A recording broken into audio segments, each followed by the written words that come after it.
성령으로 우리 가운데 임하셔서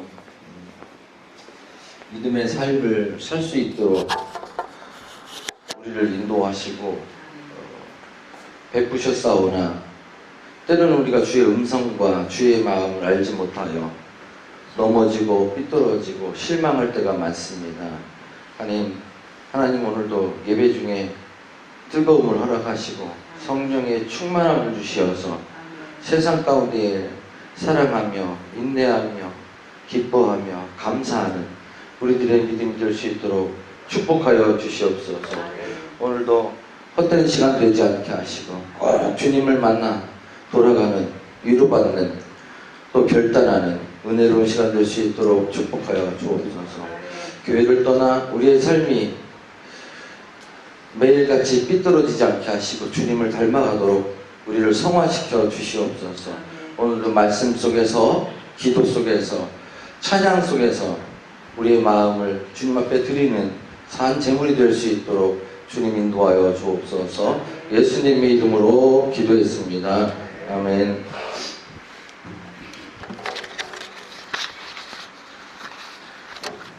찬양합니다. 주님이여 이 손을 복잡고 가소서.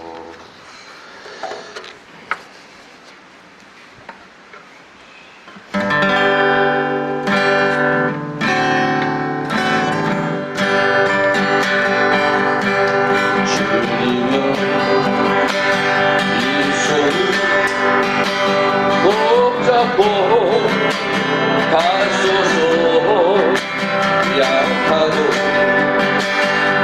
일어나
숨질 때 하는 말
떠날 때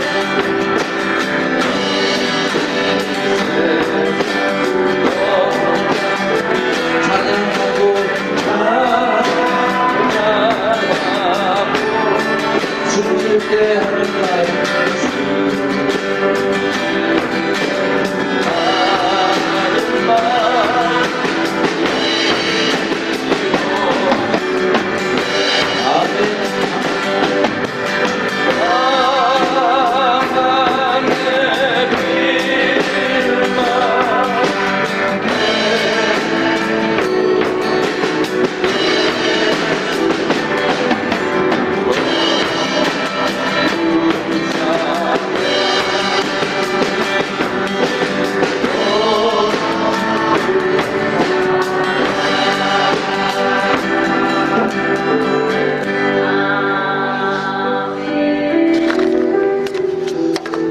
이런 성경 말씀 있죠? 마음으로 믿어 뭐죠? 의에 이르고 그 다음에 입으로 고백해서 구원에 이른다. 이런. 있어요 없어요? 있을걸요? 저는 하나님의 형상을 닮았다고 하는데 그게 그 중에 가장 중요한 게 한 개가 그걸 것 같아요. 하나님의 형상 중에 제일 중요한 게 이 세상을 만들 때 이렇게 말씀으로 만드셨어요. 그러니까 만들어졌는데 우리도 그분을 닮게 만들었다잖아요. 우리 입으로 고백하는 게 엄청 중요합니다. 할렐루야. 정말 중요합니다. 이제 잘 봐요. 아내 사랑하지 않는 사람은요 사랑한다는 말 하기 어려워요. 그죠? 잘 하시나요, 저는? 우리 고백하는 마음을 한 번만 선전할까요? 이 세상 떠날 때 찬양하고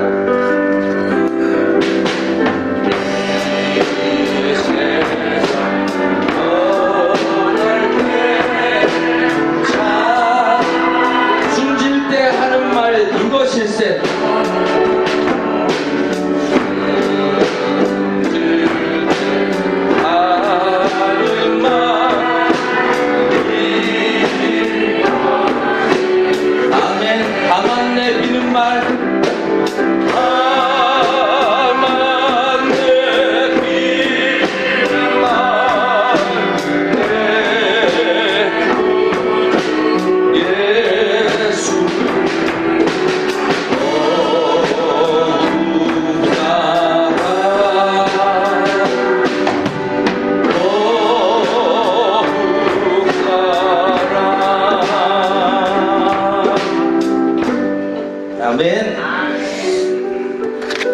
7시부터 다음 찬양을 내가 흥얼거렸어요. 그랬더니 집사람이 그거 하지 마. 박자 틀릴 것 같아. 너 절대로 못해. 이러더라고요. 열심히 들어봤는데. 그러니까 진짜 입으로 고백하는 게 엄청 중요합니다. 우리가 가맹 사업을 한 지가 2년 4개월 됐는데 벌써 55개. 다음 달까지는 60개가 넘을 것 같아요. 계속 얼마나 좋은지 몰라요. 전 사업이 안 돼도 마누라한테 돈 타고 살아요. 그런데 그 많은 가게 중에서 안 되는 데는 표시가 나요. 안 되면 뭐 어떡하지? 안 되면 어떡하지? 옆에도 저 가게가, 저 큰 가게가 있는데 우리는 안 되면 안 돼. 어떡하지? 저는 할 때마다 그럽니다. 할 때마다. 근데 이제 잘 되는 데는 뭐 촉각이 있어도 뭐 충분한데 이렇게. 이게 맞는 말인지 틀린 말인지는 잘 모르겠어요. 그냥 참고만 하시죠. 참고만. 입으로 고백하는 게 너무 중요합니다. 우리 인생에 있어서. 우리가 주님을 사랑하는 고백도 우리에게 중요합니다. 다음 찬양도 얼마나 중요한지 모릅니다. 부흥이 있으리라. 할렐루야. 옛날에는 막 교회가 막 넘쳐나는 게 막 부흥이라고 생각했어요. 그런데 오늘의 부흥은 무엇일까? 고민이 아닐 수 없습니다. 내가 회복되고 우리 가정이 회복되고 우리 교회가 뜨거워지고 뭐 그런 부흥이 이거를 잘할 수 있을까 모르겠습니다. 좀 실수를 많이 해도 그냥 입으로 고백하는 마음으로 한번 해봅시다. 네? 몰라요? 하나님의 계시네. 하지 말라고.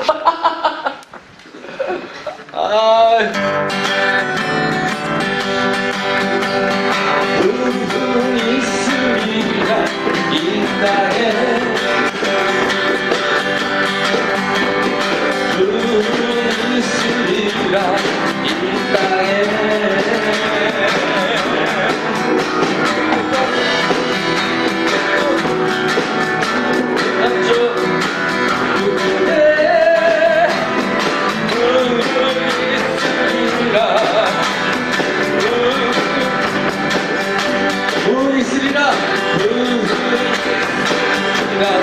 이 땅에 아멘. 부흥이 있으리라. 부흥이 있으리라 이 땅에.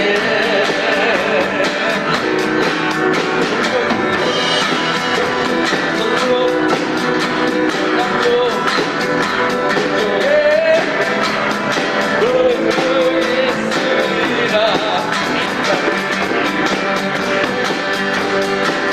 다시 한번 부흥이 있으리라 이 땅에. 부흥이 있으리라. 아멘. 부흥이 있으리라 이 땅에. 서쪽과 서쪽 남쪽 북쪽에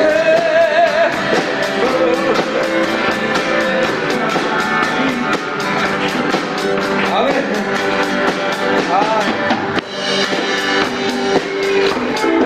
아멘. 이 정도까지만 해도 너무 훌륭합니다. 다음 주에 또 할게요. 연습해서.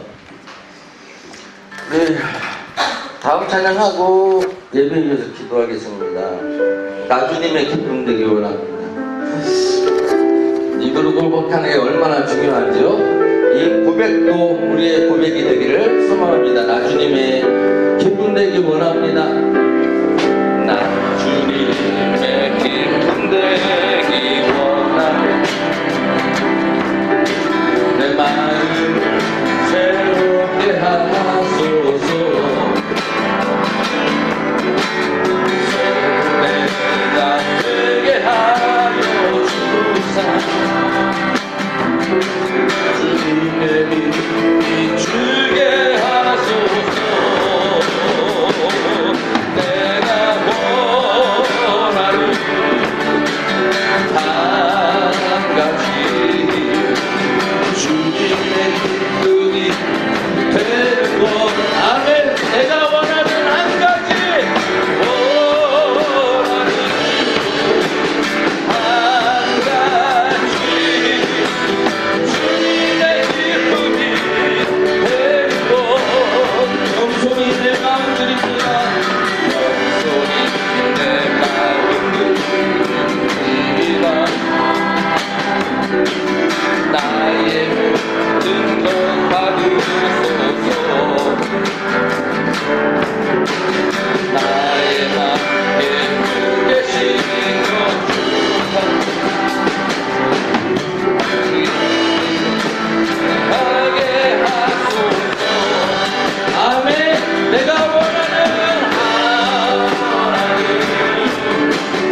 있습니다. 아까 말씀드렸죠?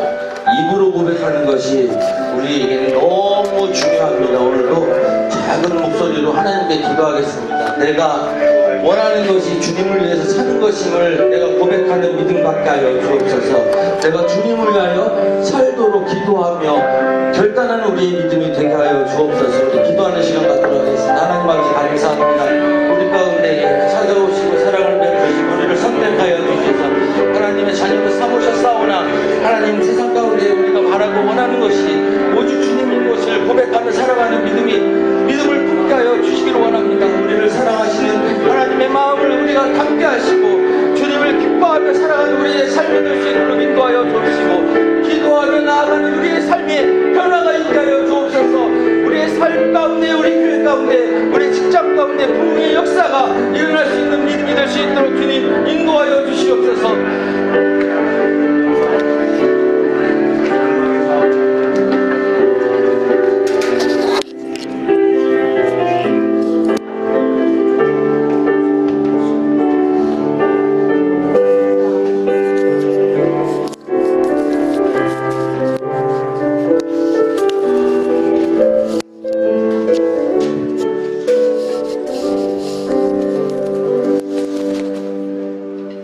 다 같이 일어나셔서 우리 찬양으로 이어갑니다.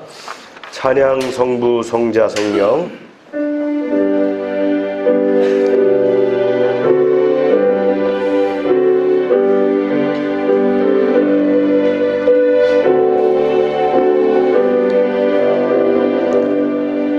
찬양 성부 성자 성령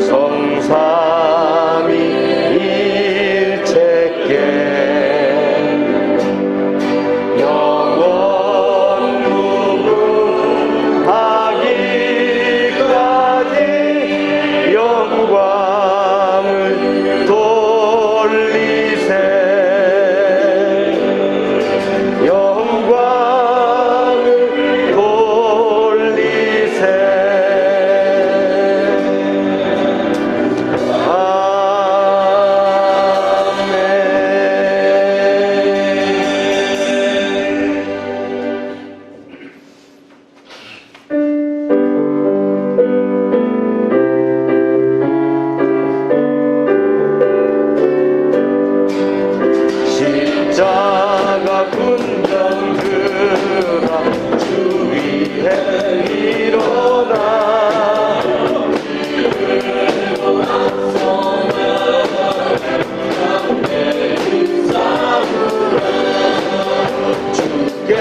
다 같이 묵도하시겠습니다.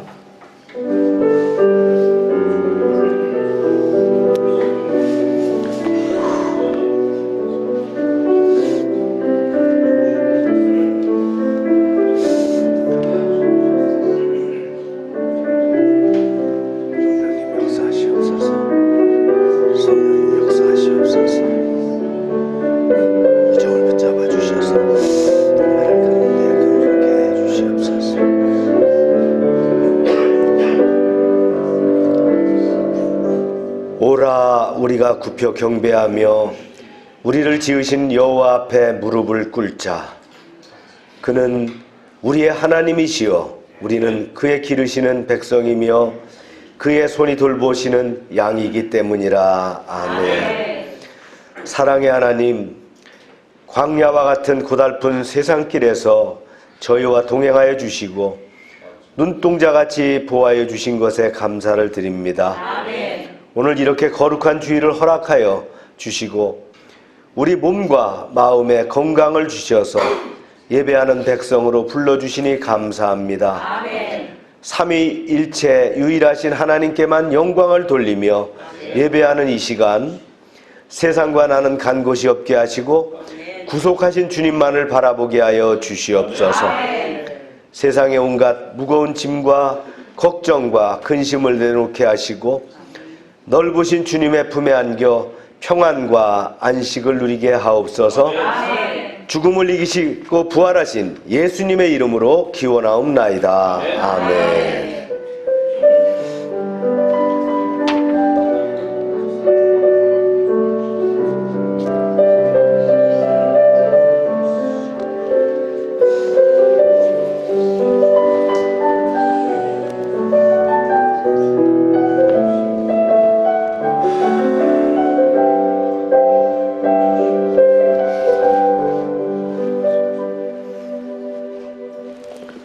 전능하사 천지를 만드신 하나님 아버지를 내가 믿사오며 그 외아들 우리 주 예수 그리스도를 믿사오니 이는 성령으로 잉태하사 동정녀 마리에게 나시고 본디오 빌라도에게 고난을 받으사 십자가에 못 박혀 죽으시고 장사한 지 사흘 만에 죽은 자 가운데서 다시 살아나시며 하늘에 오르사 전능하신 하나님 우편에 앉아 계시다가 저리로서 산자와 죽은 자를 심판하러 오시리라.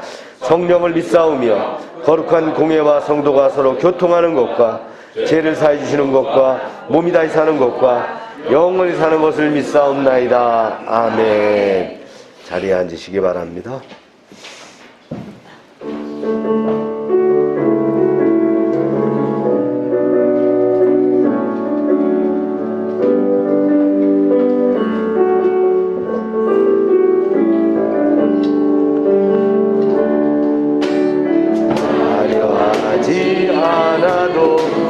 정결하게 사는 삶 가진 것이 적어도 감사하며 사는 삶 내게 주신 작은 힘 나눠주며 사는 삶 이것이 나의 삶의 행복이라고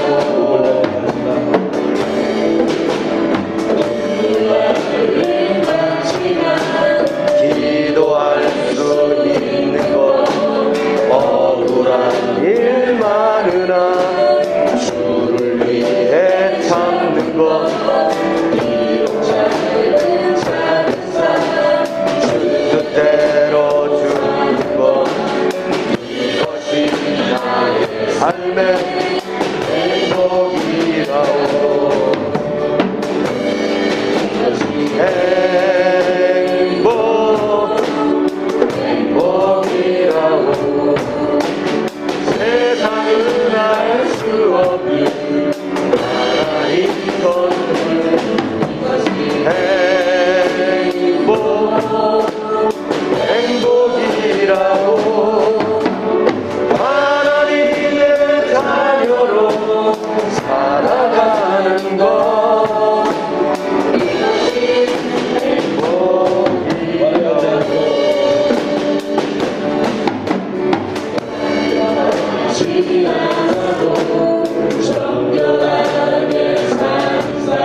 삶의 행복이라고 나를 많지만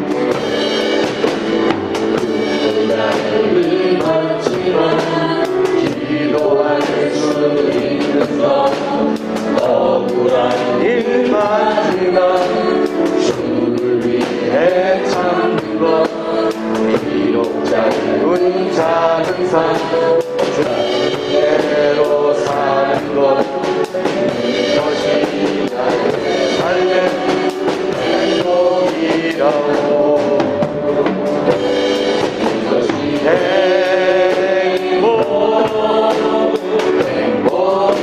행복이라고 세상은 알 수 없는 하나님의 선물 이것이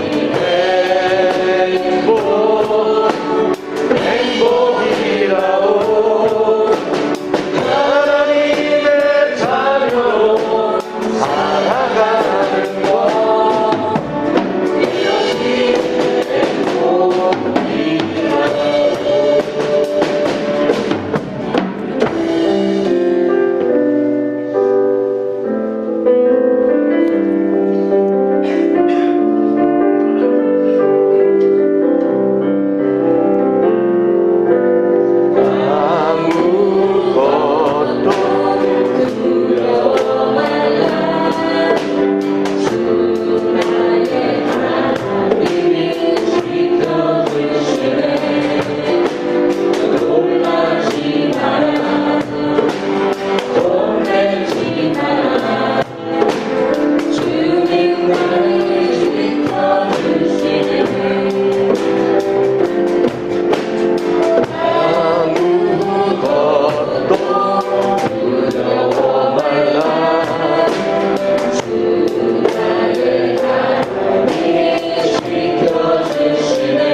내 맘이 힘에 겨워 지칠지라도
세상의 험한 오라칠 때도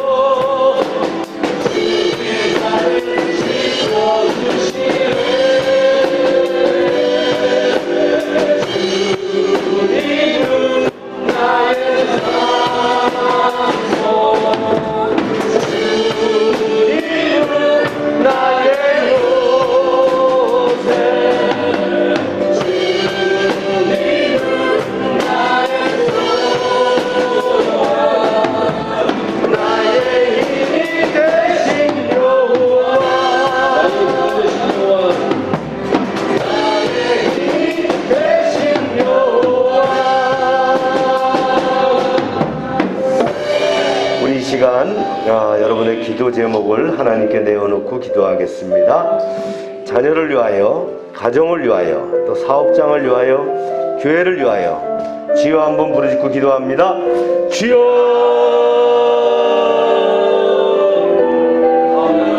찬송합니다.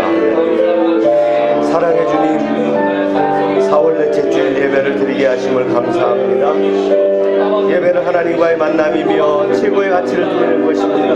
순종과 하나님께 소속됨을 인정하는 이 예배, 참여하는 온 교회가 진정과 신령으로 예배하게 하여 주시옵소서. 열방교회 사업장을 지켜주시고 하나님의 능력과 보호가 임하게 하시며 어려운 시대지만 최선을 다해 달려가게 하시고 번성하게 하여 인도하여 주시옵소서. 오병성 장로와 자동차 부품협회를 기억하여 주시옵소서. 박동진 형제 민들레 진열장과 애견 사업장들 팀타이거 체육관이 함께하여 주시옵소서. 홍성호 집사의 동양패타운과 관련 사업장들을 축복하시옵소서. 하미수 권세 이비가 도안정과 육칼도 온정우에 함께하여 주시옵소서. 주간돈 집사와 하늘상조우에 함께하여 주시옵소서. 김효영 성도의 정민지역 아동센터를 주님 붙잡아 주시옵소서.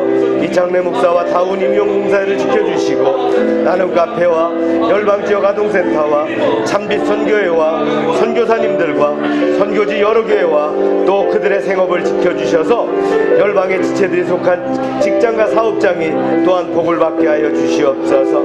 우리가 기도하는 제목들마다 함께 해주시고 가정마다 간구하는 것들이 이루어지게 하시며 우리의 삶과 사역에 성령의 기름 부음이 넘치게 하여 주시옵소서. 우리의 자녀들이 잘 자라게 하시고 학업에서 정진케 하시고 바른 신앙 안에서 성장하게 하여 주시옵소서. 우리의 일상 가운데 매일매일 그리스도의 향기를 전하며 복음 전구의 기회가 있게 하여 주시옵소서. 예수님의 이름으로 기도합니다. 아멘. 할렐루야. 주님을 찬양합니다. 한 주간도 주님 안에서 지켜주시고 인도하여 주시는 데 감사를 드립니다. 죄로 인해 죽을 수밖에 없던 저희들을 죽기까지 사랑하여 주시고 십자가에서 우리를 대신하여 피 흘려주신 주님의 사랑에 감사를 드립니다. 죄악 가운데서 건져주시고 부활의 소망을 가지고 살아갈 수 있는 믿음을 주심에 감사를 드립니다. 사랑의 주님, 주님이 주신 말씀과 믿음으로 산다고 굳게 다짐하며 살아간다면서도 너무도 연약하고 우리는 강팍하여 때때로 주님의 놓치고 살아갈 때가 너무나도 많았습니다. 주님, 우리의 연약함을 긍휼히 여겨 주시옵시고 우리의 죄를 용서하여 주시며 정결된 마음으로 주님 앞에 나와 예배할 수 있는 시간 되게 하여 주시며 감사를 드립니다. 하나님 아버지, 이 나라와 이 민족을 위하여 기도합니다. 이 나라가 정의와 공의를 지키는 나라 되어 복되게 하여 주시옵시고 위정자들에게 하나님 앞에 순종하며 공의로 정의롭게 하시사 하나님의 아름다운 나라 되게 하여 주시옵소서. 이 지구촌도 기억하여 주시옵소서. 전쟁으로 인한 두려움과 지진으로 인한 기근과 공포가 있는 나라들을 긍휼히 여겨 주시옵시고 하나님의 복음과 소망으로 그들이 회복되게 하는 역사가 일어나게 하여 주시옵소서. 사랑의 주님, 우리 열방교회를 위하여 기도합니다. 날마다 주님의 인도하신 가운데 작지만 강한 교회로서 이웃을 사랑하게 하여 주시고 이 역사를 섬기게 하여 주심에 감사를 드립니다. 선비 선교를 통하여 열방 가운데 주님의 복음을 전하시는 선교사님과 교회를 위해 기도하게 하시고 우리 주와 함께 할 수 있는 교회 되게 하여 주심에 감사드립니다. 우리 열방의 한 사람 한 사람 지체들을 기억하여 주시옵시고 각 가정과 사업장과 또한 속한 직장들을 기억하여 주시사 모두가 힘들고 어렵다는 이 시기 가운데 있지만 사랑해 주님, 우리 열방을 기억하여 주시고 지켜주시옵시고 강하고 담대하게 넉넉히 이기는 승리하는 우리의 교회 되게 하여 주시옵소서. 아멘. 그리하여 선하시고 온전하신 주님의 뜻을 이루는 교회 되게 하여 주시옵소서. 아멘. 주님 우리 열방의 다음 세대인 자녀들을 위하여 기도합니다. 날마다 아버지. 십자가의 몸을 지켜주시옵소서. 말씀 가운데 담대하게 믿음 지키는 아버지. 우리의 자녀들 되게 하여 주시사 마지막 때에 주님의 나라에 기하게 쓰임받는 우리의 자녀들 되게 하여 주시옵소서. 아멘. 만남의 축복을 허락하여 주시옵소서. 꾸짖지 아니하시고 후히 주는 주님의 지혜를 구하는 우리의 자녀들 되게 하여 주시옵소서. 아멘. 사랑의 주님, 우리 사랑하는 담임 목사님을 위하여 기도합니다. 날마다 영육 가운데 강건케 하여 주시옵시고 비근치 아니하게 하여 주시며 성령의 능력으로 붙들어 주시옵소서. 아멘. 기도 가운데 세우신 목회 계획들이 하나님 나라와 뜻을 이루는 데 나아가게 하여 주시옵소서. 아멘. 특별히 말씀 선포와 전도를 위해 쓰시고 기도하는 그 마음을 받으시사 구원받는 자들이 날마다 구하는 역사가 일어나게 하여 주시옵소서. 말씀을 선포하실 때에도 성령의 능력으로 인도하여 주시옵시고 말씀을 통하여 우리의 상한 영혼이 회복되며 말씀으로 인해 위로받고 도전받는 시간 되게 하여 주시옵소서. 아멘. 말씀을 통해 한 주간도 말씀 안에 승리하는 저희들 되게 하여 주시옵소서. 주님 이 시간 함께하지 못한 우리의 지체들을 위하여 주여. 기억하여 주시옵소서. 질병으로 인해 못 나온 지체들이 있습니다. 여러 가지 일들로 인해 나오지 못한 지체들이 있습니다. 주님 그들을 궁일히 여겨 주시옵시고 주여. 각자의 필요를 채워 주시오며 치료하여 주시사 회복시켜 주시고 주님의 전에 나와 함께 예배할 수 있는 믿음을 더하여 주시옵소서. 우리의 길이 되시고 진리 되시고 생명 되신 예수님의 이름으로 기도하옵나이다. 아멘. 잡아주시옵소서.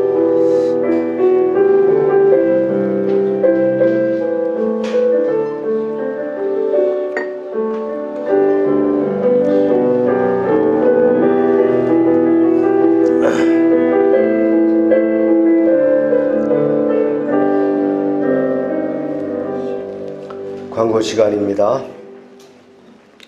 제가 목소리가 좀 맹맹하죠? 네. 총회 갔다 와서 제가 조금 감기 기운이 있어요. 영상으로도 드리고 하루 한 사람에게 전도를 생활해 하시기 바랍니다. 네. 전도하는 방법은 여러 가지가 있겠죠? 방문도 있겠고 카톡을 보내거나 문자를 보내거나 전화를 통화하거나 또 여러 가지 방법인데 오늘 여러분들에게 전도 용품 이렇게 나눠드리는데 집에서도 사용하시고 또 전도할 때 사용해 주시길 바랍니다. 오늘 연말까지는 여러분 옆에 한 사람씩 또 세우시길 바랍니다. 네. 이제 코로나 끝나고 전도의 문이 열려야 될 줄로 믿습니다. 큐티, 통독 빠뜨리지 않고요. 또 이렇게 진행해 주시고 총회 목회자 영적 성장대회를 잘 마쳤습니다. 월요일부터 목요일까지 제주도에서 1,300명가량이 모여서 이렇게 집회를 했는데 총회에서 너무 준비를 잘했어요. 예산도 상당한 예산이 들었다고 해요. 뭐 듣기로는 5억 4천 정도가 쓰여진대요. 우리가 3박 4일 동안 집회하는데 뭐 우리 교회에서 된 거는 개인당 10만 원씩 밖에 안 됐는데 나머지는 다 총회에서 총회장 포함해 가지고 또 능력 있는 교회들에서 이렇게 도네이션 해 가지고 진행됐다고 합니다. 뭐 제주도지사를 포함해서 많은 사람들이 반갑죠? 1,300명이 한꺼번에 가갖고 거기서 돈을 쓰는 거니까. 네. 우리 침례교회가 거기에 큰 교회가 없어서 성안교회라고 거기 그 제주 1번지 교회가 있어요. 이기풍 선교사님이 세운 교회를 빌리고 또 한 감리교회를 빌려서 두 군데로 나눠서 집회를 하고 저녁에는 이제 한 군데 성안교회에서 모여서 하고 낮에는 또 분반해서 하고 또 그 사이에 또 이렇게 투어가 있어가지고 아주 파김치가 됐습니다. 네. 그냥 놀러만 다니는 것도 힘든데 거기다가 집회까지 저녁에 하니까 너무 힘들더라고요. 저도 둘째 날은 도저히 감당이 안 돼갖고 우리 아내한테 좀 저녁 집회는 쉬자. 장경동 목사가 오는데 좀 쉬었으면 좋겠다. 하여튼 은혜 가운데 잘 마쳤습니다. 우리 사랑하는 김철 목사님이 감기 걸렸는데 마스크도 안 쓰고 계속 제 옆에서 있어 제가 감기에 옮은 것 같아요. 아침에 코로나 검사해보니까 코로나는 아닌 것 같아요. 지역아동센터 프로그램들 진행됩니다. 네. 최기동 선교사 출국이 30일입니다. 사모님이 건강이 별로 안 좋아요. 지난주 교회 왔다가 바로 순천향병원에 가셔서 CT도 찍고 정밀검사도 했는데 몸에 특별히 이상은 없다 하는데 옛날에 그 교통사고 당한 게 있으셔서 가끔 그 머리가 어지럽고 뇌압이 올라가고 뭐 이런 것들이 있는 모양이에요. 그래서 필리핀에서부터 그런 일이 있어서 나오셨는데 치료 잘 받고 이렇게 들어가시기를 우리가 기도합니다. 뭐 가능하면 사모님은 안 모시고 갔으면 좋겠어요. 사모님이 약한데 그 선교지에서 삶이 만만치 않기 때문에 스트레스를 받는 것 같습니다. 다음 주일은 4월 선교주일입니다. 우리가 약정된 선교원금을 드리고 또 기도로 섬겨주시기 바랍니다. 다 같이 읽을까요? 시작.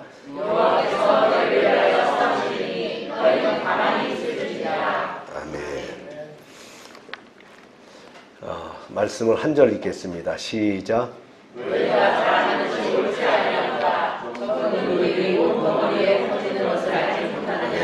제가 목이 좀 안 좋아서 우리 이슬기 집사가 좀 필요한 부분들을 읽어 나갈 겁니다. 설교문을 제가 줬어요. 잠시 말씀을 위해서 기도합니다. 하나님 감사합니다. 오늘도 말씀을 허락하셨는데 이 말씀이 저희 영육간에 이제 생명의 그런 에너지가 되게 하시고 씨앗이 되게 하시고 저희를 밀어주시는 그런 능력이 되게 하여 주시옵소서. 예수님의 이름으로 기도합니다. 아멘. 세상의 교회는 수도원이 아니라 그러니까 세상의 기도는 완전히 그 분리되어 있는 수도원이 아니죠. 그래서 교회는 늘 세상과 하나님의 백성이 빠짐없이 하루도 빠짐없이 문화적인 충돌을 겪어야 되는 그런 곳입니다. 아무리 하나님의 백성이라도 세상의 죄에 빠지게 되죠. 이것은 마치 잉크를 스포이드에다가 그렇게 딱 떨어뜨리면 잉크가 팍 퍼지는 것처럼 성도도 세상에서 이렇게 그런 영향력이 퍼지고요. 또 세상의 영향력도 교회 안에서 이렇게 퍼지게 됩니다.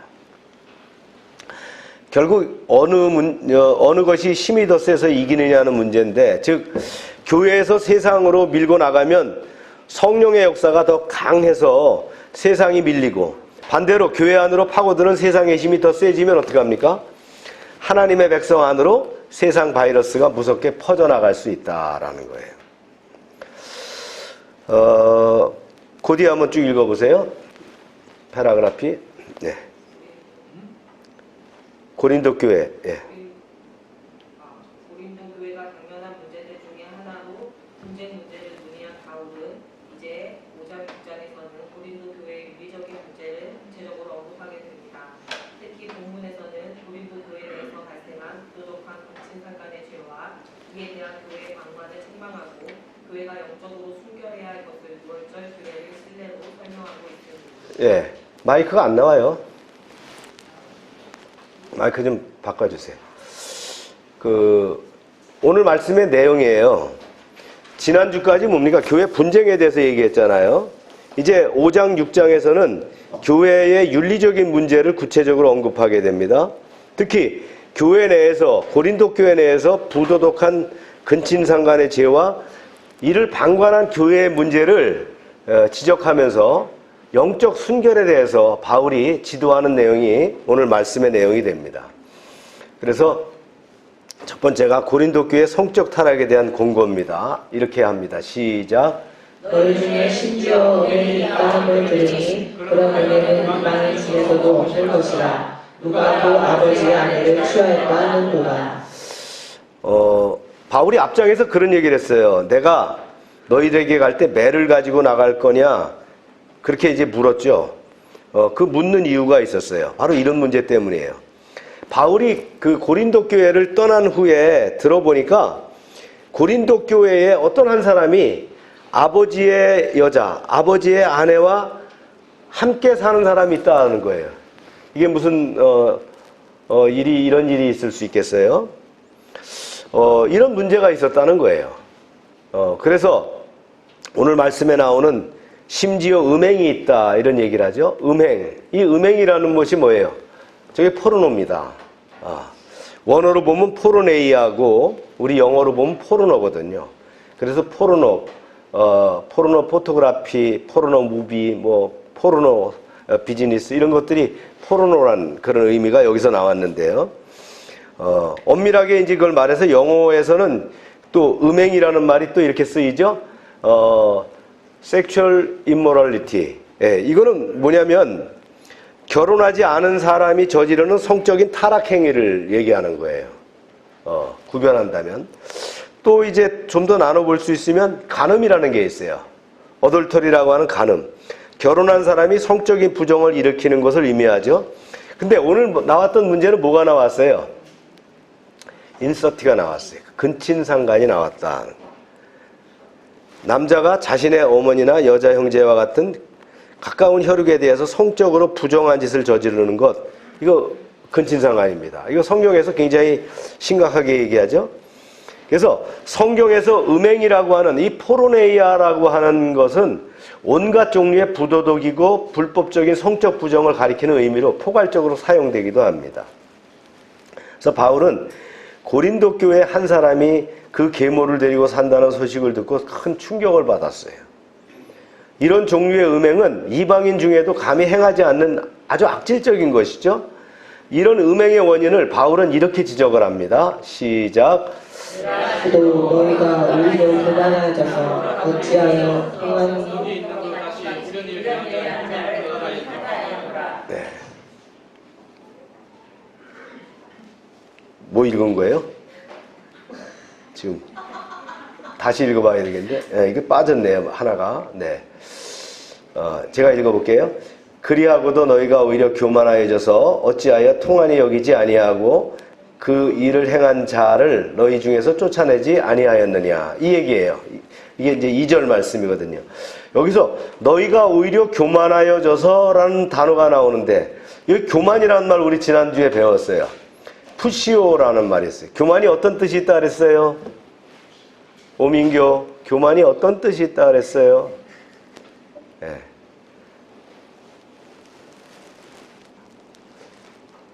민규, 교만이 어떤 뜻이 있다 그랬어요?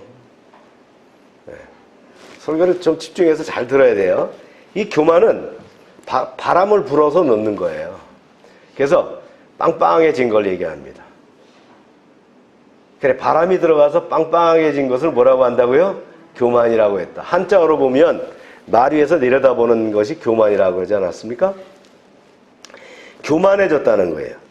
고린도 교회는 이런 음행을 통곡하고 행위자를 내쫓아야 되는데, 그러나 도리어 영적 부요함으로 부풀어 있었다는 거예요. 영적으로 교만해져가지고 그거를 방관했다는 거예요. 그거 뭐 그럴 수 있는 거야. 그것도 우리가 성령 받고 자유함이 아니겠어? 이렇게 통과해 버렸다는 거예요. 이게 참 그 초대교회에서 심각한 문제였거든요. 왜 그러냐면 그들이 그 초대교회다 보니까 신앙을 이제 받아들였잖아요. 그래서 구원론과 그 그릇된 그 자유에 대한 이해가 잘못되었기 때문에 이런 문제가 생겼는데, 이걸 나중에 뒤에도 얘기하지만 이걸 영지주의적 어떤 이단의 문제라고 생각하는 거예요. 즉 원래 영과 육을 구분하는 이원론적인 사고방식을 가진 그 헬라 사람들은 이렇게 이해했다는 거예요. 성령의 은사를 받고는 어떻게 했어요? 자기네가 이제 다 끝났다고 생각하는 거예요. 우리가 이제 영혼을 구원받았어. 이제 다 끝난 거야. 이제 세상에서는 어떻게 살아도 관계없어.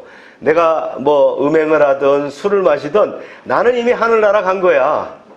그렇게 얘기했다는 거예요. 바로 그래서 이런 문제가 생기게 됐다는 거예요.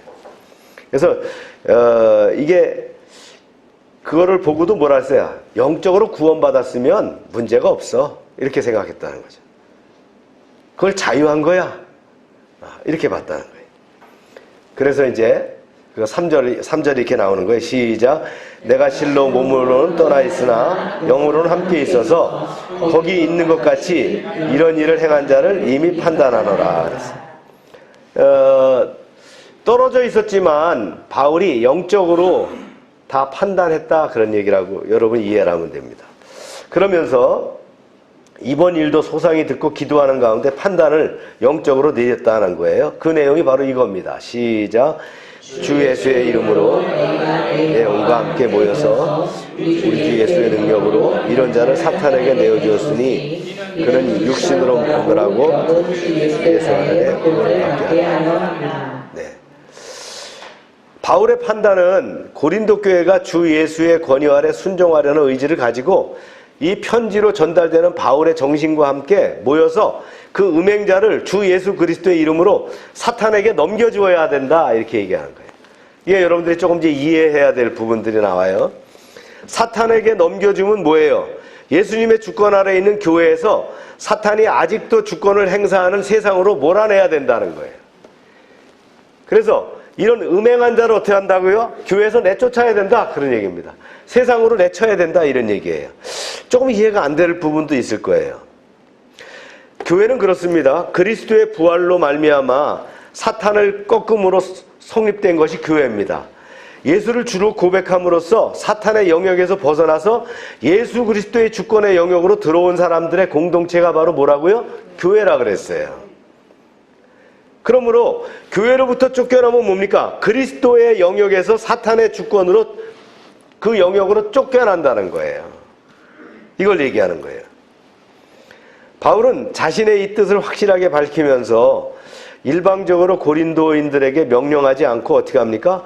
온 교회가 모여서 올바른 결정을 하고 집행하도록 부탁합니다.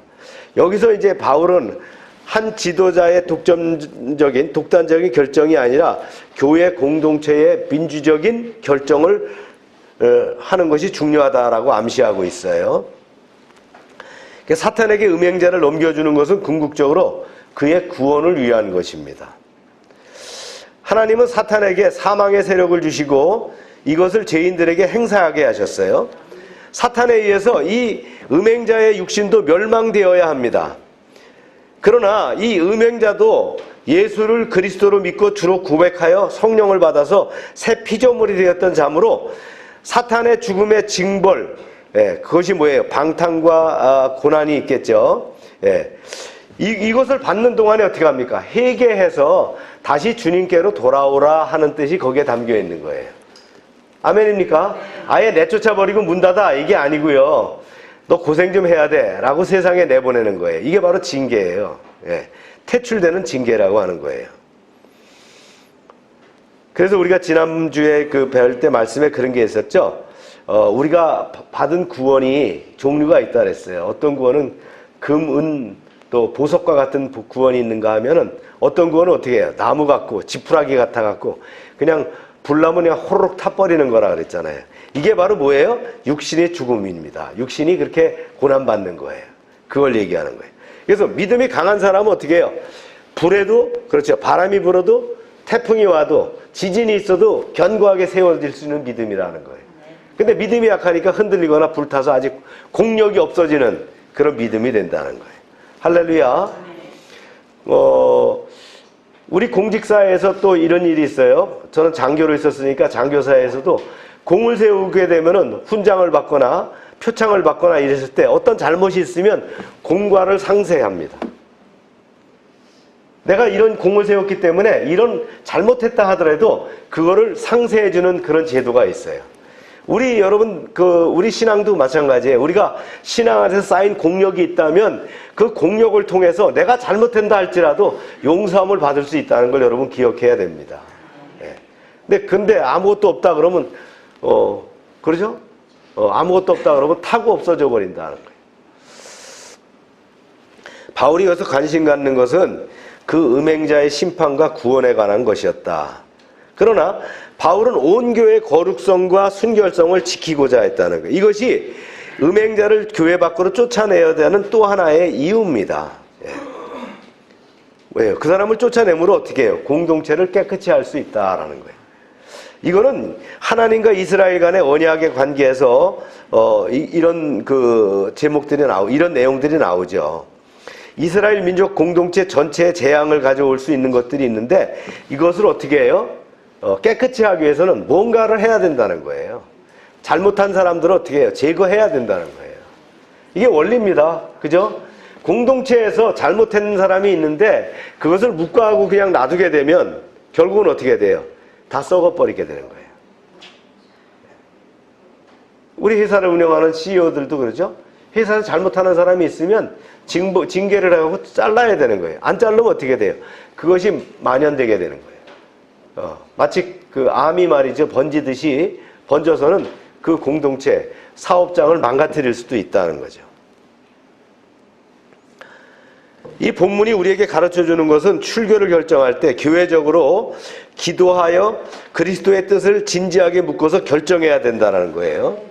또한 출교의 목적이 출교된 자가 건강이나 재물을 잃고 멸망하게 되는 것이 아니라 단지 출교된 자를 낮춰서 자기 죄를 깨닫고 참된 회개를 통해서 다시 돌아오게 하는 거예요.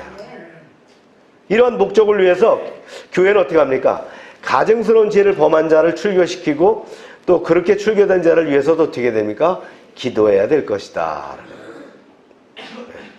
우리가 사랑을 그리스도로부터 배웠잖아요. 그 사랑의 마음을 가지고 늘 그 사람을 위해서 기도해 줄 수 있어야 된다. 바울은 이러한 예를 누룩을 통해서 예를 듭니다. 자, 다음 절 읽어볼까요? 시작. 너희가 잘하는 것이 옳지 않는가. 저도 누룩이 온 덩어리에 퍼지는 것을 알지 못하느냐. 음행자로 인해서 하나님과의 관계가 훼손돼서 자신들의 공동체 전체가 더럽혀진 것에 아랑곳하지 않고 교만에 빠져있는 고린도인들에게 바울이 꾸짖는 거예요.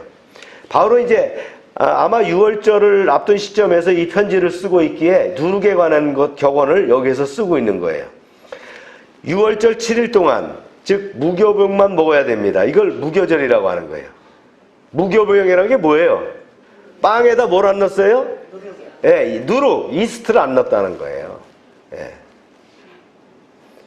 그래서 이 누룩이 어떻습니까? 빵을 부풀기도 하지만 나쁜 누룩은 어떻게 돼요? 부패하게 하죠. 나쁜 곰팡이를 피게 하잖아요. 예. 그래서 이 유대인들은 6월절에 누룩을 아주 집에서부터 아주 깨끗하게 청소합니다. 6월절을 막기 위해서 그걸 청소해요. 그냥 무교절 동안에는 자기 집에 이 누룩이라는 게 없는 거야. 아주 그냥 싹 깨끗하게 청소를 하는 거예요. 이게 제의적으로 정결케 되는 거란 말이죠. 이게 하나의 제의적인 의식이에요. 이것을 보면 구약의 이스라엘 백성들에게 누룩 없는 떡이 얼마나 중요한가를 알 수가 있어요. 아멘입니까? 그래서 6월절에 왜 누룩이 없는 떡을 먹느냐? 이 제의적으로 봐서 어떻게 합니까? 깨끗함이에요. 그죠? 거룩함을 유지하는 거라는 거예요. 하나님은 누룩이 들어가서 잔뜩 부풀어 오르고 맛있게 보이는 것을 좋아하지 않으셔요. 누룩이 들어간 떡은 어떻게 합니까? 당장은 부드럽고 맛이 있지만 금방 부패하고 상한다는 걸 알고 계시기 때문이다. 우리 아내가 코스트코에서 사오는 그 빵, 떡이죠. 그걸 보면 그게 없어요. 누룩이 없는 거예요. 그래서 오래 냉장고에 두는데 지금 얼마나 오래됐는지 모르겠어요. 하여튼 안 상하니까 계속 저보고 먹으라고 하는데 맛은 별로 없어요. 네.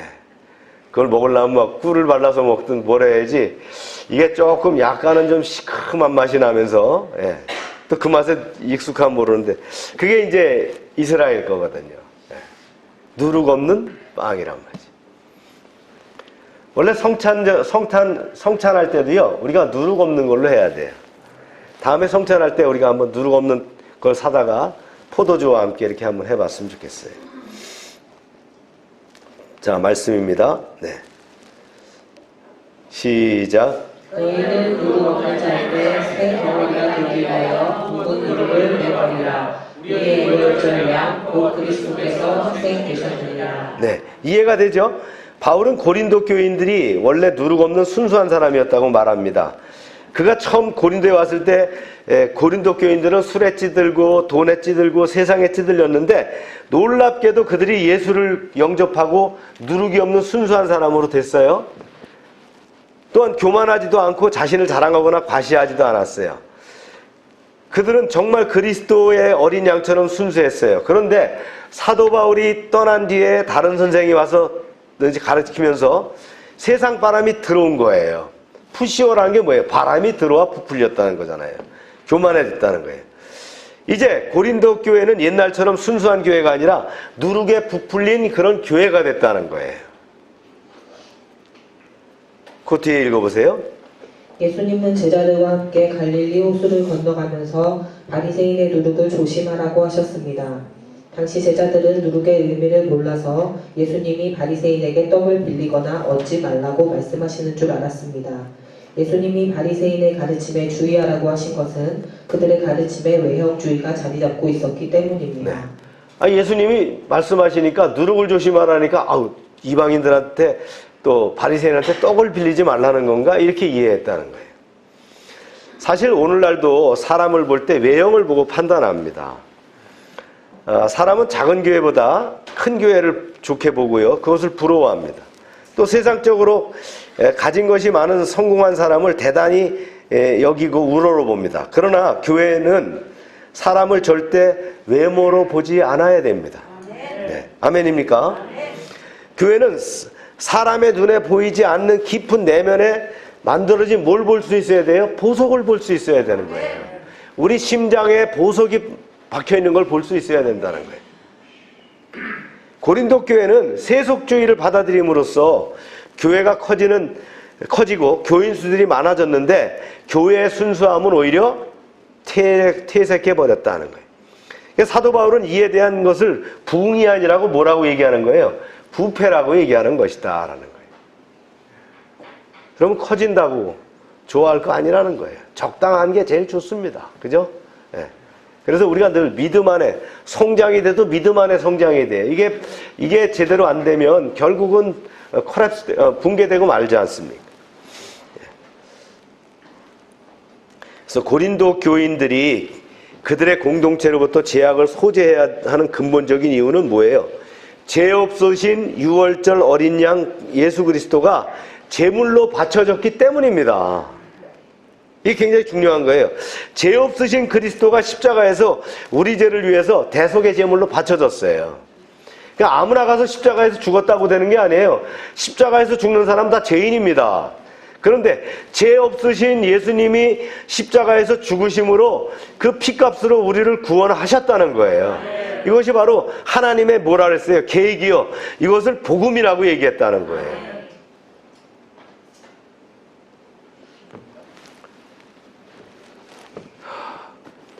그래서 우리가 이제 속죄됐죠. 누룩에 부풀리지 않은 사람으로 바뀌게 되었다. 할렐루야. 말씀을 읽습니다. 8절 시작. 이러므로 우리가 명절을 지키되 묵은 누룩으로 말고 악하고 악의에 찬 누룩으로도 말고 누룩이 없이 오직 순전함과 진실함의 떡으로 하자. 순전함과 진실함의 떡이 뭘까요? 세상적인 물이 들어가지 않은 순수한 하나님의 말씀을 갖고 우리를 떡으로 만들어야 합니다.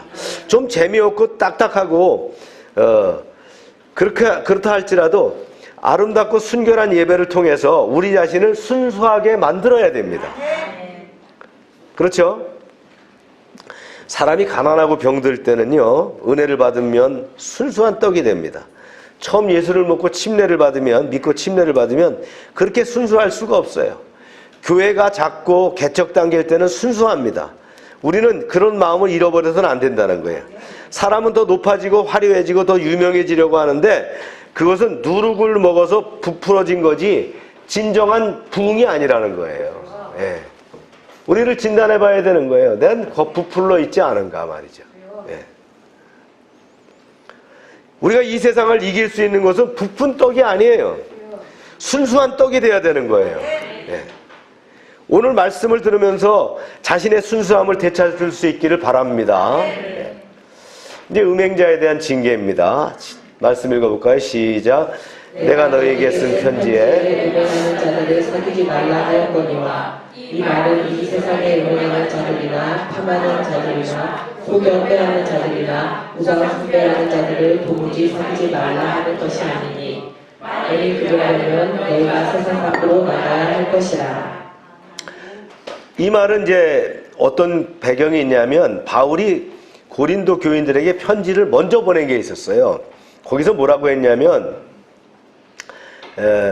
교회 내에서 그리스도인이나 자처하는 자가 음행을 하면 그런 자와는 상대하지 말라 이렇게 했는데 그 말을 들은 고린도 교인이 어떻게 해요?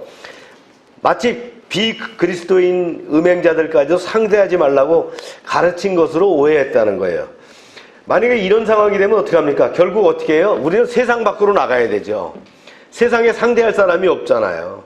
세상에 다 악한 사람들이에요. 세상이 다 오염됐는데 어떻게 세상을 살아갈 수가 있겠느냐는 거예요. 이런 금욕주의적 수도원적인 이상은 있을 수가 없는 거죠. 예, 그래서 음행의 유행을 실제적으로 이렇게 얘기합니다. 시작. 쓴 것은 만일 어떤 형제가 일컫는 자가 음행하거나 탐욕을 부리거나 우상숭배를 하거나 모욕하거나 술 취하거나 술을 빼앗거든 삼키지도 말고 그런 자는 함께 먹지도 말라 하니라. 함께 먹는다는 것이 뭡니까? 친밀한 사귐과 교제를 얘기하죠. 우리가 식사를 한다는 건 굉장히 중요한 거예요. 교제에 있어서. 따라서 사도가 이렇게 말한 취지는 뭐예요? 고린도 교회의 지체들은 그리스도인이라고 하면서도 그 어떤 가정하고 추악한 제약들에 빠져 살아가는 자들과의 사이에서 불필요한 교제나 사귐이 있어서는 안 된다는 거예요. 사도는 그러한 제약들 중에서 몇 가지를 예를 들었어요. 그 첫 번째가 뭐예요? 어떤 종류의 음행, 이 포르노를 얘기하는 거예요. 이런 음행을 저지르고 있는 자들, 이런 자들과 어떻게 해요? 교제하지 말아라, 그런 얘기예요. 두 번째, 탐욕입니다. 탐욕을 부리는 자. 이건 돈을 지나치게 사랑해서 수단과 방법을 가리지 않고 재물을 모으는 데만 현안이 되거나 남에게 마땅히 주어야 할 것을 주지 않는 자, 이게 탐욕이라는 얘기입니다. 세 번째는요, 우상숭배. 이거는 자신들과 함께 살고 있는 이방인들이 두려워서 또는 그들의 환심을 사기 위해서 우상의 신전에 가서 자주 우상숭배를 하는 자들이에요. 그러니까 예수 믿는 사람이 많은 퍼센테이지가 어디 간다고요? 무당한테 가서 묻는다는 거예요. 예. 왜 갔냐 그러니까 뭐 내가 예수 믿나 안 믿나 알아보러 갔다나. 예. 하나님 제일 싫어하는 게 뭡니까? 영적인 간음이에요. 그죠? 우상도 섬기고 하나님도 섬긴다고 하는 거예요. 그건 구원받지 못하는 자의 행위란 말이죠. 그런 결론이 어떻게 돼요? 그런 결론이 어떻게 되냐면 없어져요. 유기돼 버려요. 그런 것들을 우리가 실질적으로 교회 내에서도 보잖아요. 그 다음에 네 번째요. 모욕하는 자들. 이건 뭐냐면 자신의 혀를 함부로 무절제에게 놀려서 욕하거나 험담을 늘어놓음으로써 다른 사람에 대한 명성이나 명예를 깎아내리는 거예요. 이런 자들. 그 다음에 다섯 번째가 술 취한 자들. 이것은 술을 마시고 이성을 잃고 술 주정하는지 여부를 떠나서 습관적으로 무절제하게 술을 마시는 거를 술 마신다라고 하는 거예요. 이거 음주 문제에 대해서 많이 얘기하죠. 술을 꼭 안 먹어야 됩니까? 그래서 어려서부터 교육받은 사람은 막 술을 안 먹는다고 가서 군대 가서 두드려도 맞고 막 그러는데 그건 잘하는 겁니다. 그런 믿음의 지절을 지킨다는 건 중요합니다. 근데 술도 음식입니다. 그래서 술을 적당하게 마실 수 있는 것도 저는 인정할 수 있다고 봅니다. 아주 독주를 말이죠. 매일 이렇게 먹어서 아주 문제가 생긴다 그러면 그건 술을 마시면 안 되는 거죠. 또 그걸 술을 마신다고 말이죠. 음주 오락해서 그런 유흥업소에 가갖고 술을 마신다. 이거는 이제 문제가 있다라고 봅니다. 근데 가족끼리 맥주 한 잔을 한다. 예. 그 다음에 포도주 한 잔 한다는 건 그럴 수 있는 거예요. 음식과 함께 할 수 있는 거라고 봅니다. 그렇다고 회원이 맥주 많이 마시면 안 됩니다. 네. 그래서 술 취하는 자들, 이게 주정뱅이 얘기하는 거예요. 여섯 번째, 그 다음에 속여 빼앗는 자들. 이거 사람으로부터 말이죠. 합당하게 받아야 할 것보다 더 많은 것들을 받아내서 착취하는 자들을 얘기합니다. 그 다음에 좀 읽어주세요.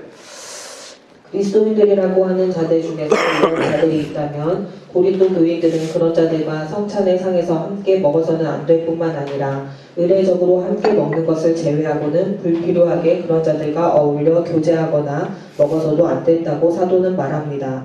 왜냐하면 하나님께서는 그런 자들을 위해 상을 베푸신 적이 없고 그 어떤 교회도 자신의 회중에 그런 자들을 용납해서는 안 되며 그 어떤 그리스도인도 그런 묵은 누룩을 제거하지 않는 그런 교회에 오래 몸을 담고 있어서는 안 되기 때문입니다.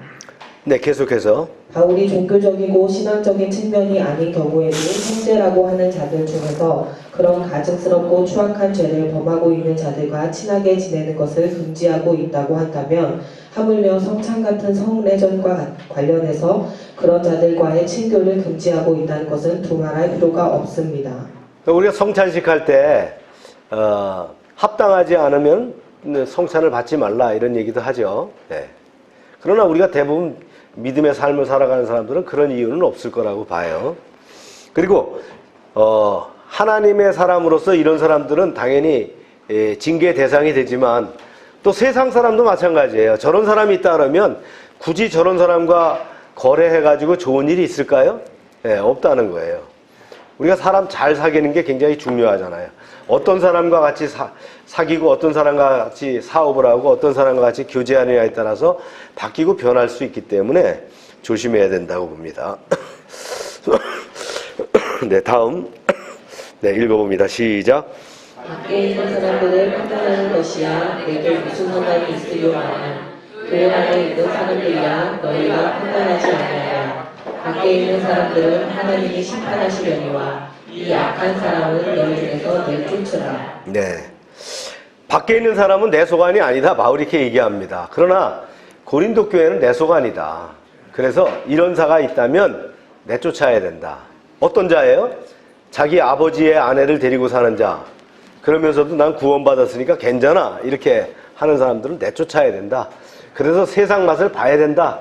그래서 세상에서 육이 죽고 이제 다 공적이 불타서 하나님께로 다시 돌아왔을 때 받아줘야 된다. 그런 얘기입니다. 그래서 바울 사도가 이 장의 마지막 절에서 결론적으로 한 이 말은 뭐냐면 7절에서 묵은 누룩을 내버려라. 묵은 누룩은 뭐냐면 곰팡입니다. 또 8절에서 우리가 명절을 지키되 묵은 누룩으로 하지 말고 누룩 없이 순전함과 진실의 떡으로 하자 이렇게 말씀했다는 거예요.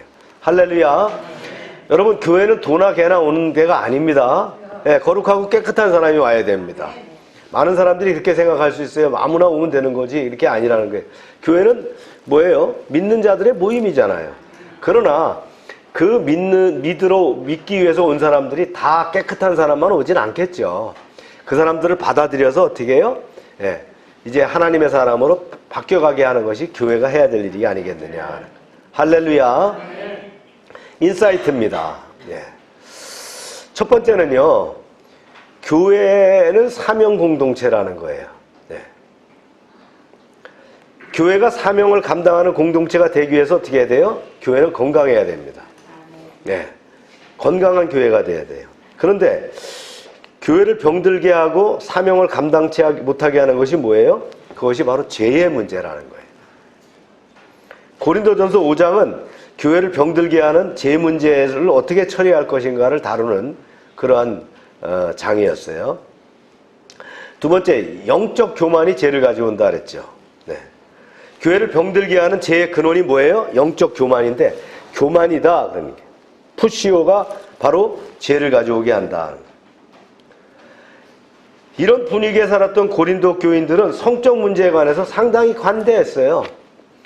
영지주의적인 그 영적 교만을 가지고 있었다는 거예요. 그렇다면 어떻게 해야 이런 교만을 예방할 수 있을까? 예. 말씀으로 돌아올 수 있어야 돼요. 내 생각과 세상 생각이 아니에요. 하나님의 생각을 받아들일 수 있어야 되고 그 말씀대로 살아가려고 노력해야 되는 거예요. 그 말씀을 붙잡아야 되는 거예요. 늘 그래서 우리가 예배 자리를 떠나면 안 됩니다. 예배 가운데 우리가 큐티와 또 기도의 시간이 있다면 늘 그런 것들을 통해서 내가 말씀으로 다듬어져서 정화되어 깨끗해져야 되는 거예요. 이게 필터링이 돼야지 세상을 향하여 이길 수 있는 힘과 능력이 나오는 거예요. 안 그러면 어떡합니까? 이 나쁜 누룩이 들어와서 우리를 썩게 하고 암이 걸리면 이것이 번지듯이 말이죠. 그런 현상을 만들어질 수 있다는 거예요. 그래서 죄를 가만히 두면 어떻게 돼요? 주위로 번져나가죠. 누룩이 온 반죽에 영향을 미치는 것과 같이 교회가 죄를 방치하면 교회 전체로 번져서 병들게 하는 거예요. 죄는 마치 암과 같아요. 암이 어느 정도 진행될 때는 통증을 못 느낍니다.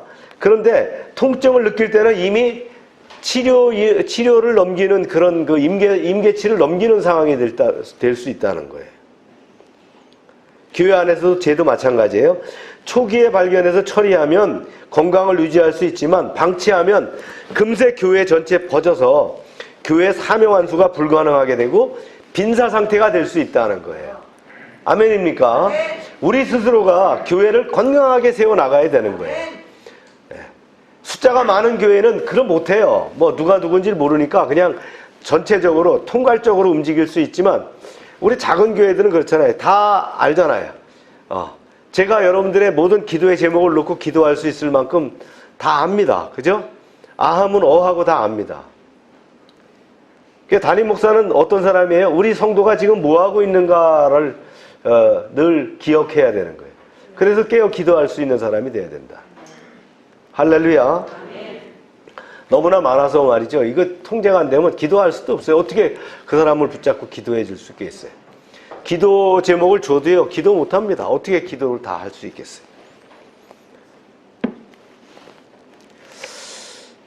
신앙도 그래요. 개개인과 이렇게 연결된 신앙이 중요하다는 거예요. 예, 연결이 돼야지 되는 거예요. 주님과의 관계도 마찬가지입니다. 우리가 단체로 구원받는 거 아닙니다. 네. 그죠? 내가 그리스도와 만나서 1대1로 구원받게 되는 거예요. 네. 그래서 영광과 진리를 1대1로 받게 되는 거예요. 그래서 주님의 세미한 음성을 듣는 거예요. 기도할 때 주님이 잘했다, 충성된 종아, 내가 너를 통해서 일하겠다, 이런 말씀을 주시면서 격려하시는 거예요. 할렐루야. 1대1의 관계다. 죄를 짓는다고 해서 무조건 다 징계해야 되느냐? 그럼 남을 사람이 하나도 없죠. 교회에 나온 사람들, 어떤 사람들이라고요? 다 어렵고 힘든 사람이. 왜요? 교회는 병원이잖아요. 네. 그래서 죄인들이 득실거리는 병원이에요. 네. 도둑놈, 사기꾼, 교만한 사람, 동성애자, 다 이 교회에서 환영해야 되는 거예요. 이런 사람들 다 쫓아내면 누가 남겠어요? 네. 남을 사람이 없잖아요. 그런 죄인을 불러서 죄인이 변화돼서 이제 새로운 그 덩어리, 새로운 떡이 되는 거예요. 이게 바로 교회가 아니냐는 거예요. 할렐루야. 그다음 세 번째 인사이트는요, 죄를 고집하는 사람을 징계하는 것이다 라는 거예요. 아무리 해도 안 되는 거예요. 계속 자기의 삶을 고집하는 거예요. 음행하는 사람, 수단과 방법을 가리지 않고 돈 벌려는 사람, 미신을 섬기는 사람, 남을 음해하고 이익을 챙기는 사람, 술 먹고 방탕한 사람, 권력이나 폭력을 써서 남을 탈취하는 사람, 이러한 사람들을 징계하라고 얘기했어요. 근데 이러한 사람을 방치하면 결국 어떻게 돼요? 세상에서 봤을 때 어떻게 해요? 참 교회 별거 아니네, 저런 사람이 교인이라네, 이렇게 얘기한다는 거예요. 그래서 교회 욕먹힐 입으면 안 됩니다. 네. 그런 거 많잖아요. 아유, 저 사람이 직분자야? 뭐 그러면서. 하늘이 알고 뭐 내가 알고 다 아는데 저 사람이 어떻게 직분자가 될 수 있어? 그럼 교회를 우습게 본다는 거예요. 그래서 그런 잘못된 사람은 내쫓아야 된다, 그런 얘기입니다.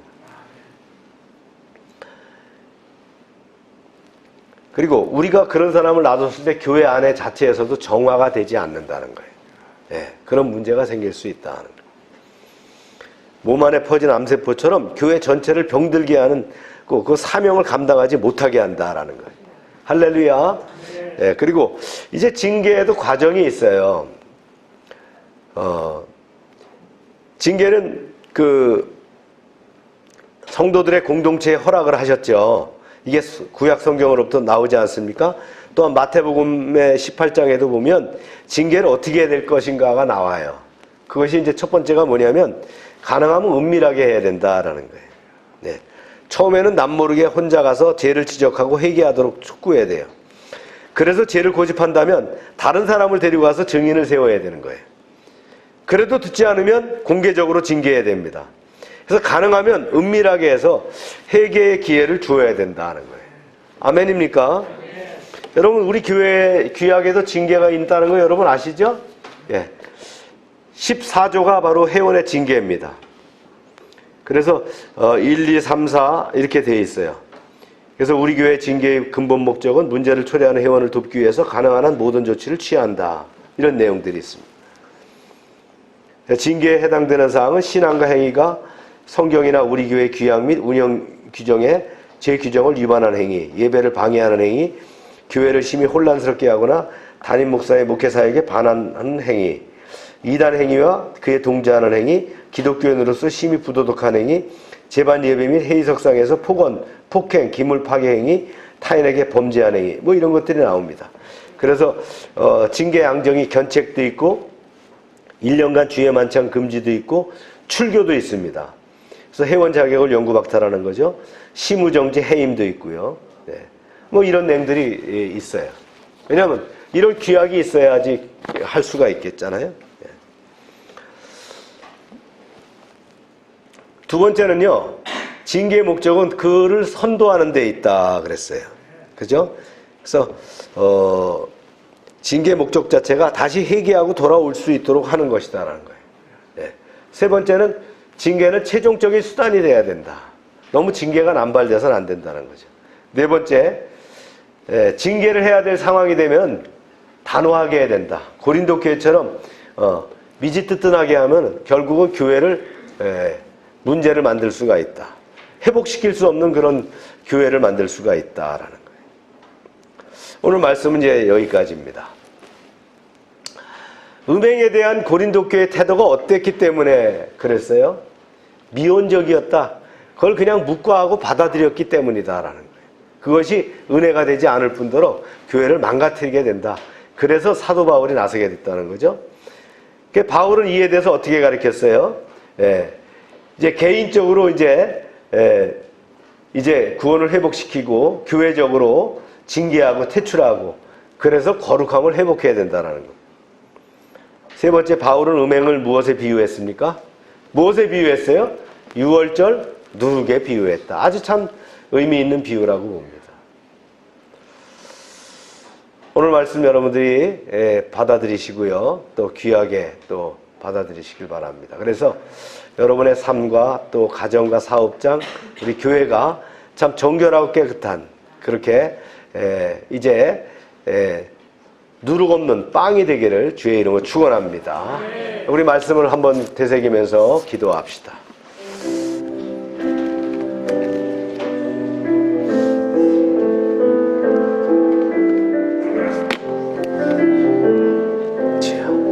아버지 감사합니다.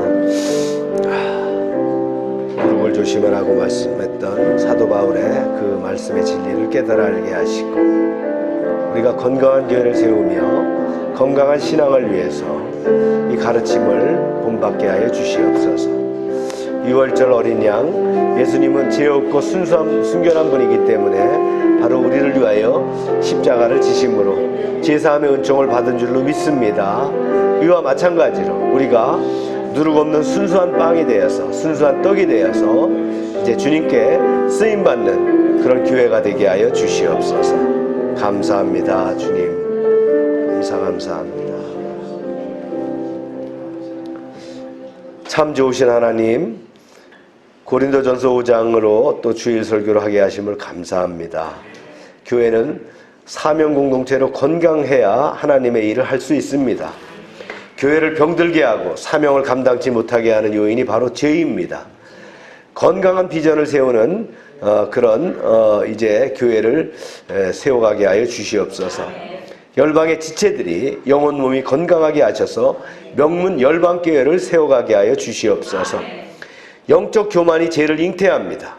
바른 신앙과 건전한 신학으로 말씀 앞에 겸손하게 하시고 건강한 목회와 사역으로 이어가는 열방교회가 되게 하여 주시옵소서. 교회가 역사적으로 혼탁했고 징계가 필요했다는 말씀을 배웠습니다. 열방교회는 징계가 필요치 않은 그런 영혼들로 채우게 하여 주시옵소서. 은혜와 사랑으로 충만케 하여 주시옵소서. 열방교회가 코로나 이후 온전히 회복되기를 소망합니다. 전도의 문이 열리게 하시고 기도의 일꾼이 세워지게 하시고 작지만 강한 강소형의 교회로 세워지게 하여 주시옵소서. 2023년 가만히 있을지니라는 말씀을 상기하며 위기를 호기로, 호기를 승리로 이끌어가는 한 해가 되게 하여 주시옵소서. 예수님의 이름으로 기도합니다. 아멘. 다 같이 일어나셔서 208장 찬송.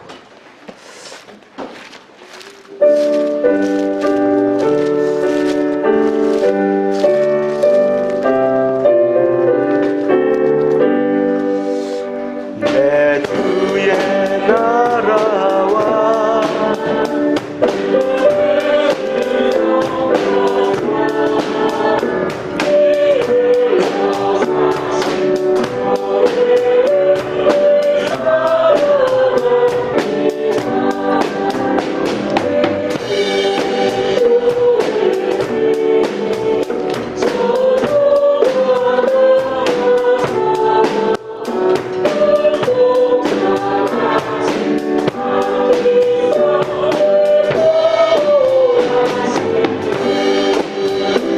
이 교회 위하여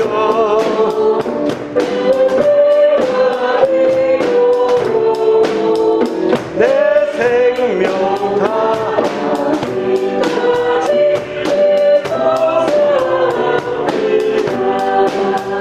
성도의 교제와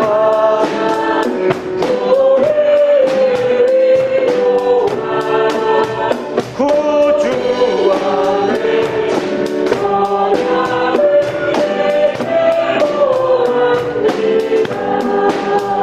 하늘의 영광과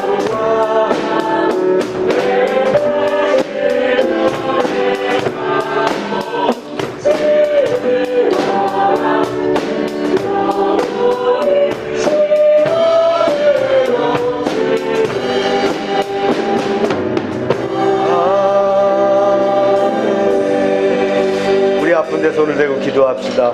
하나님, 이 시간은 치료를 간구하는 시간입니다. 하나님의 피 묻은 손으로, 주님의 피 묻은 손으로 안수하셔서 우리의 약한 몸을 고쳐주시길 원합니다. 질병을 치료하여 주시고 상한 심령을 어루만져 주시옵소서. 예수 이름으로 명령하노니 모든 질병은 떠나갈지어다. 병의 근원은 마르고 깨끗함을 입을지어다. 주님, 이 시간 역사하셔서 주님과 함께 하실 때에 치료의 역사가 나타나게 하시고 회복되는 은혜를 바라보게 하여 주시옵소서. 날마다 넘치게 하시는 하나님 아버지의 구원의 은총에 감사드리며 저희들에게 주신 것을 구별하여 이제 하나님께 드립니다. 약속의 말씀대로 10의 1조를 드릴 때에 저들의 가정과 사업장에 복을 쌓을 것이 없도록 채워 주시옵소서. 황충을 금하여 주시옵소서. 토지 소산이 멸하지 않게 하여 주시고 과실이 기한 전에 떨어지지 않게 하여 주시옵소서. 이제 하나님, 시와 양식으로 구별하여 주정금, 감사원금, 약정금, 선경금을 드립니다. 100배로 응답되게 하여 주시옵소서. 하나님 말씀을 상가듣고 그 모든 명령을 지켜 행하는 하나님의 백성을 축복하사 세계 모든 민족 위에 뛰어나게 하여 주시옵소서. 하나님의 말씀을 순종하면 모든 복이 우리에게 그대로 미칠 줄로 믿습니다. 성읍에서도 복을 받게 하시고 들에서도 복을 받게 하시며 몸의 소생과 토지의 소산과 짐승의 새끼와 우양의 새끼가 복을 받으며 광주리와 떡반죽 그릇이 복을 받으며 들어와도 복을 받고 나가도 복을 받게 하여 주시옵소서. 대적이 일어나 우리를 치료할지라도 저들이 한 길로 왔지만 7길로 도망가게 하여 주시옵소서. 하나님께서 우리를 위하여 하늘의 아름다운 보고를 열어사 우리의 땅에 때를 따라 비가 내리게 하시고 우리의 손으로 하는 모든 일에 복을 주셔서 많은 사람들에게 나누며 구워주게 하시고 머리가 되고 꼬리가 되지 않게 하시며 위에만 있게 하시고 아래에 있지 않게 하여 주시옵소서. 저희가 드린 이 물질이 하나님이라는 데 귀하게 쓰임받게 하시고 쓰이는 곳마다 놀라운 하나님의 영광이 드러나게 하여 주시옵소서. 이제는 우리 주 예수 그리스도의 은혜와 하나님 아버지의 크신 사랑과 성령의 교통하심이 이제로부터 영원토록 함께 하시기를 축원하옵나이다. 아멘.